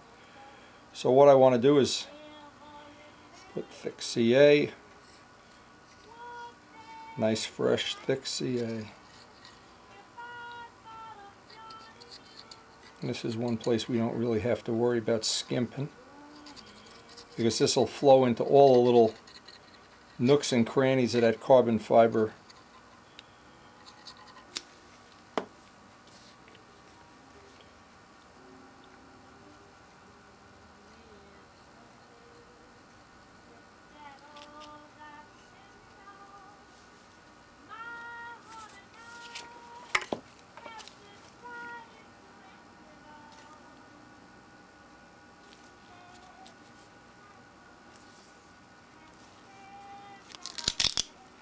It's already oozing through the little pockets, which is what I want. I want it to come through, but I want to make a flat surface too. And I'll just hold that for a minute or so. Whatever oozes out on this, we'll sand it off. It's a nice little tip, and that was a Dave Midgley tip. Yeah, that's the whole point of, I guess, all video and all these articles in magazines and stunt news and everything. The idea is to share the information. And if you do that, I just think you'll get a lot more out of our sport. You get a lot more out of life.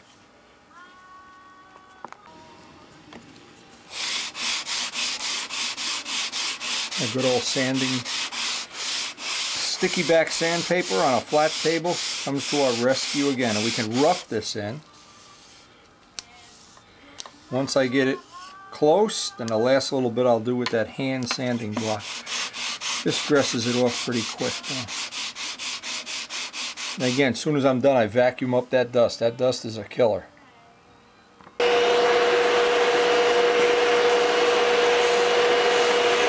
not want to breathe any of that carbon dust. Do not. As soon as you're done, vacuum it up. Actually, it's not good even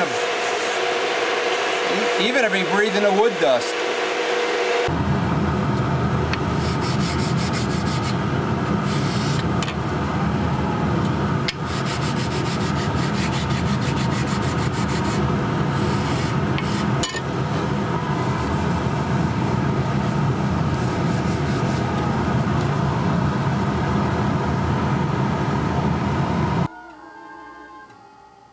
Now the next step on this crutch going to be a little tricky. We have to go get the test plane, pull out the motor, and get a real accurate alignment up here so we can put the taper in this crutch. And once we get to that part done, I think we're well on our way to having a underestimate just how important it was for us to do all this preliminary testing in Jose's ship. And all the things that we learned from it are now going into the database. But there's one thing left we have to do. I have to get this spinner fit right. And I figured there's a very easy way to do it. I'll just pull a motor out since it comes right out of here. And while I have it out, in the next couple days, Scott Dinger is supposed to return our mufflers. If we get another unflyable day, we'll do our muffler development. Pass that on to Rich Oliver. That's one of the things we still have to settle on, is some kind of a muffling system. But we have learned a lot. And not much of the time we spent, and I hope, you know, for all practical purposes, you haven't really been bored to death watching this ship fly. It's an old ship. It flies. I think it flies pretty good with the 90. It probably flew pretty good with the Tiger 60, but we've had the option of letting a lot of other people fly it. And Warren Walker, Buddy Weeder, among others, John DeTavio. And we've gotten feedback from every one of them, and I think that's a critical thing in any development program. See, if the plane just flew great for Billy Werwidge or for Paul Walker or for whoever, it might be a great plane, maybe it isn't, I don't know. But one thing's for sure, and it goes without saying, if everybody likes it, there's a good chance it's good. So the next step on this, I'm going to pull the motor out, and then we'll finish up that crutch. Before I pull the engine, one of the things I wanted to test, I wanted to check, because we've made so many changes, landing gear, muffling systems, tanks, and I wanted to make sure that this wasn't starting to get heavy. And it isn't. It's exactly 73. And anybody that's ever flown a pattern master knows that 73, that's a very nice weight for a pattern master, and certainly the way this flies. I don't think the weight is even going to be an issue. But imagine if we get this in a plane like the Testarossa, which is very similar to what we're going to have. A little bit smaller, a little bit lighter. Boy, is this going to be a friendly package when it's done. And you know, in the beginning of this whole program, when I first showed people this motor, boy, was I met with skepticism. Oh, you don't need a 90. Why would you put a big clunker like that in a plane? Why would you do this? Why would you do that? What a waste of time, what a waste of money. Well, in the last 2 months since we've been testing this and gathering data, I think to a man I've converted them. And that was one of my original goals was. And I always tell people, if you don't agree with me, well, it's certainly okay. We can still be friends. But it's not a real great idea to bet against me. You'll lose your money. Sounds like a line from Scarface at a Godfather or something, doesn't it? But it's true. This has unfolded to be, I think, just a great development, and been so much fun. But boy, we have run out of weather. The sad thing is, the pond is covered, the heat is on. I even had to cover my window up here where the air conditioner is now, is full of insulation. We're hunkering down here for the building season, and we still have Lampione's contest coming up.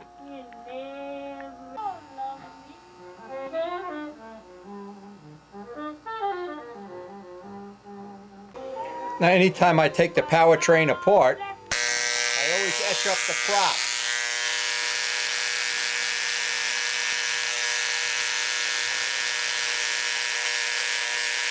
And boy, is that a good fit. Especially on a motor this big. I noticed with any carbon fiber prop, after you tighten it 2 or 3 times, you get a nice shiny surface that tends to slip. If you keep the surface rough, now with the motor in place, this is all trimmed off now, and I've got the curve I need, or very close to the curve I need. Of course, it's oversized. So what I'm going to do is I'm going to go to the belt sander and just put some of this in, but I want to leave, well, maybe a 1/16 on there, more than I need, because as I bring the doublers around here, I'm going to curve the doublers, and that builds a lot of strength.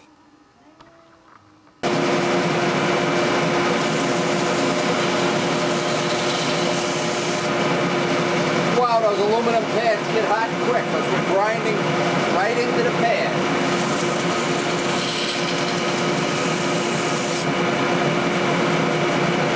I just want to go a certain amount into the blind nut. I don't want to get too close to the threads because we really have a lot of taper. This is a wide fuselage.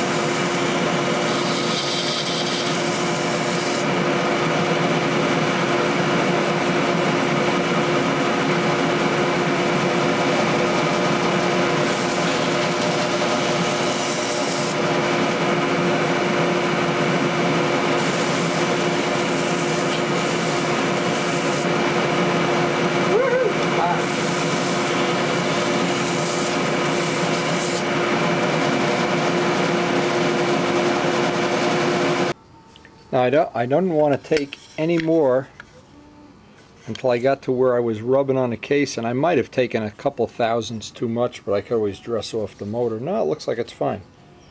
And I've got the curve that I want in. And again, this is a big taper. Normally you don't have to put this much of a taper in.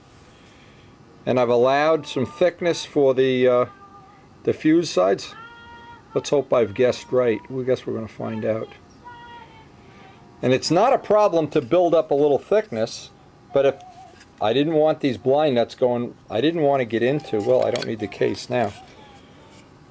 That was acceptable, but I don't want to get any closer. But again, what happens with the crutch when it's this way too, this curve in the front actually adds a lot of rigidity. Instead of 2 flat sides, curved sides add a lot more rigidity. I think that's a pretty good crutch. I feel like that's a giant leap forward for mankind, for crutch kind.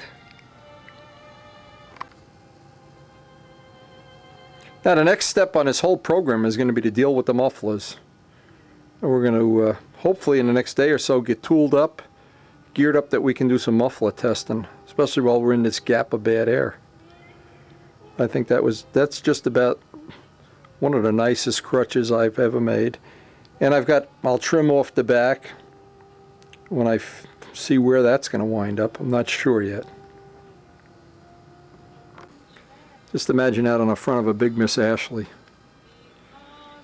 Or on the front of a big John Cafaro P51.